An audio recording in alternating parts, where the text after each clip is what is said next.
March 14, 1943, Rabaul, New Britain. Lieutenant Hiroshi Yamamoto laughed when he saw the American bomber. From 12,000 feet, the Douglas A-20 Havoc looked exactly as he expected, broad-winged, heavy, slow. A fat bird waddling through the sky at 8,000 feet, alone and vulnerable.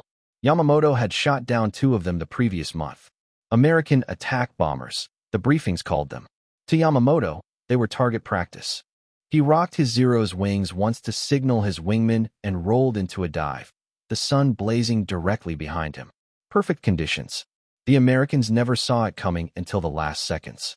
Inside the Havoc's plexiglass nose, Sergeant Jim Baker felt the warning before he saw anything.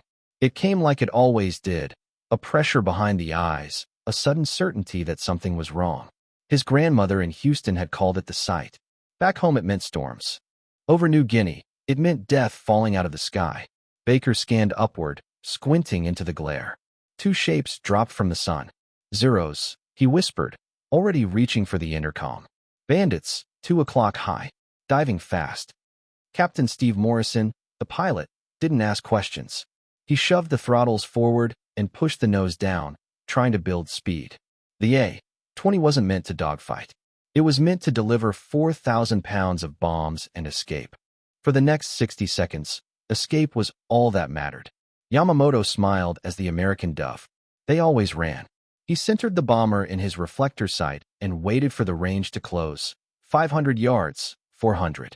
At 300 yards, his 20mm cannons would tear the aircraft apart. He squeezed the trigger. Nothing. Both cannons jammed. Yamamoto cursed and switched to his rifle-caliber machine guns. But now he was closing too fast, overshooting the diving bomber. As his Zero flashed past the Havoc's nose, the sky exploded. The A-20 came alive. 8.50 caliber machine guns in the nose fired simultaneously, joined by 2 more in the dorsal turret. 10 heavy machine guns, each pouring out hundreds of rounds per minute. The air filled with tracer fire so dense it looked solid, an invisible wall made of metal. Yamamoto's wingman, Lieutenant Tanaka, flew straight into it. The Zero didn't break apart, it vanished. Engine, wings, cockpit, pilot, transformed into a cloud of flaming aluminum in less than 2 seconds. There was no scream, no spin, no wreckage recognizable as an airplane. Just debris and fire falling toward the Solomon Sea. Baker kept firing. The recoil battered his chest. The noise became physical, hammering his skull. Spent casings rained around his boots. The nose of the aircraft shook so violently the gun sight blurred, but he walked the tracers toward Yamamoto's Zero as it clawed upward. The bullets found their mark. Japanese fighters were built light. No armor, no self-sealing tanks. Speed and agility mattered more than protection. When American 50s connected, the damage was catastrophic. Yamamoto felt his controls go slack. First the rudder, then the elevator. The stick turned lifeless in his hands. He was still moving, still flying, but he no longer had authority over the machine. Morrison hauled the A-20 out of its dive at 3,000 feet, the airframe groaning under 4GS. Through his side window, he watched the Zero descend in a widening spiral, smoke trailing behind it. Yamamoto fought anyway. Pilots always did. But physics was indifferent to training and honor. Without control surfaces, he was a passenger in a falling machine. As the ocean rushed up, his thoughts went to Nagoya, to his wife, pregnant with their first child. He had imagined dying gloriously, taking Americans with him. Instead, he was dying because he had underestimated a bomber. The Zero struck the water at 200 miles per hour. The impact was final. What remained sank almost immediately. The fight was over. Morrison turned the Havoc toward home, engines rough, hydraulics leaking, but alive. Baker checked his ammunition, barely 300 rounds left. One more Zero would have finished them. There wasn't one. Back at Rabaul, Japanese pilots would stop laughing about A-20s. The lesson would spread quietly, through ready rooms and whispered warnings. The Americans weren't helpless. They were flying gun platforms. And in the modern air war, firepower, not elegance, decided who lived. Captain Heinrich Muller was having a very good morning. From 15,000 feet, the desert spread beneath his Messerschmitt Bf 109 like a painted map. Roads, dry riverbeds, tiny Allied convoys crawling south.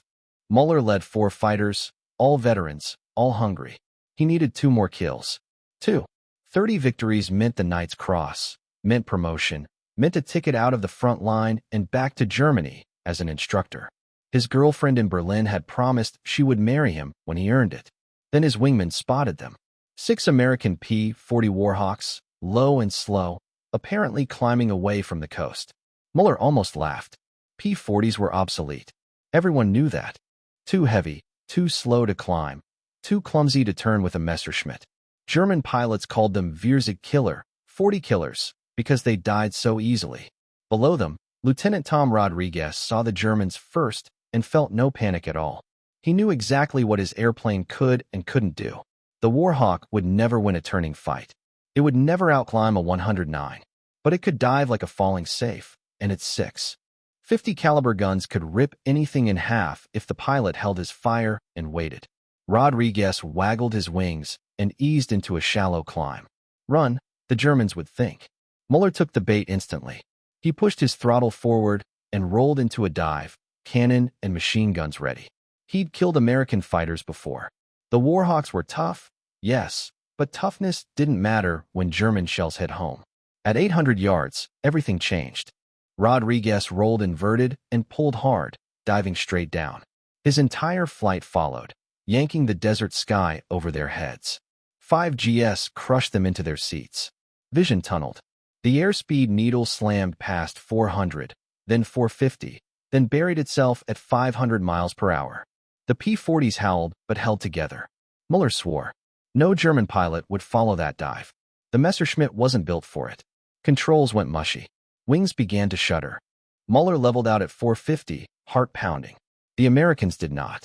They pulled out at the bottom and Zoom climbed straight back up into the German formation. The closure rate was monstrous, 800 miles per hour. All 6 Warhawks opened fire. 36.50 caliber machine guns filled the sky with lead. There was nowhere to go. No time to react. Muller's wingmen flew into a wall of bullets. One Messerschmitt simply disintegrated. Engine block shattered, propeller torn free, cockpit erased in a burst of aluminum and red mist. Another lost a wing entirely, snap rolling into the desert at terminal velocity. A third vanished in a fireball when American tracers ignited his fuel tank. The fight lasted less than 10 seconds. Muller somehow survived, riddled with holes but airborne. He ran, dove away at full power, abandoning the sky to the Americans. Back at base, mechanics counted 43 bullet holes in his aircraft. Muller never flew combat again.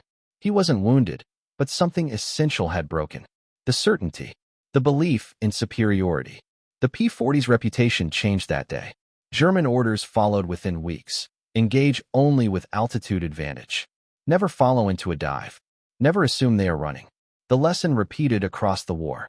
In Italy, American B-25 Mitchell bombers, bristling with forward-firing guns, turned attacking fighters into wreckage in seconds. Over Germany, the once dominant Bf-109 grew heavier, slower, outdated.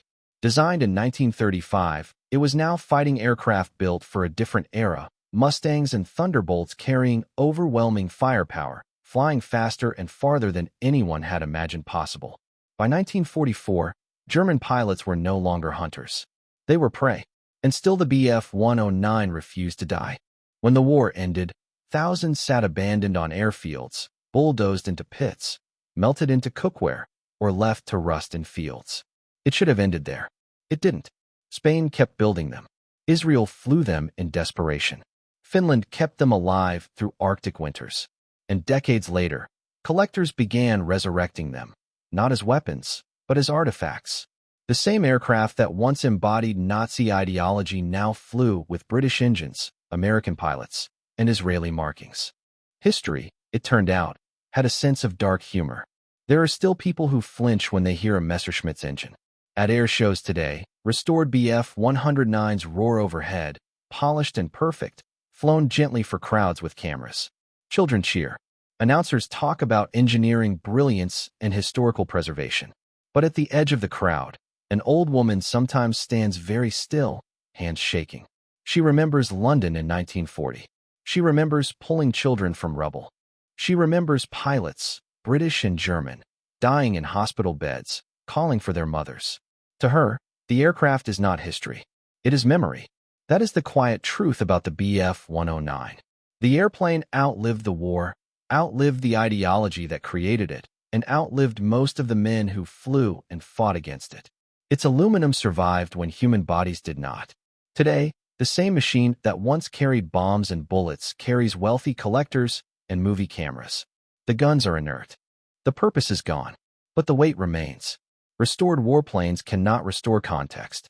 They cannot recreate fear, hunger, desperation, or the moment when a boy realized he would not live to see tomorrow. A Bf-109 can be rebuilt down to the last rivet, but 1943 cannot. In museums, schoolchildren stare at machine guns behind glass and ask what they were for. Guides explain. The children nod, but they do not understand. How could they?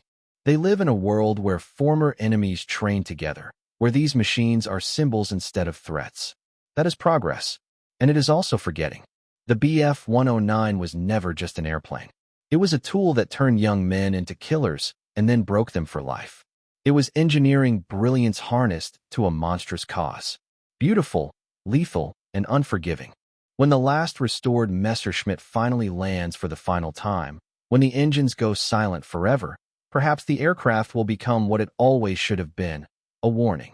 Not about German engineering, not about aerial combat, but about what happens when humanity builds its finest machines for its darkest purposes and calls it necessity. That is the legacy that still echoes, faintly, every time the forked wings pass overhead.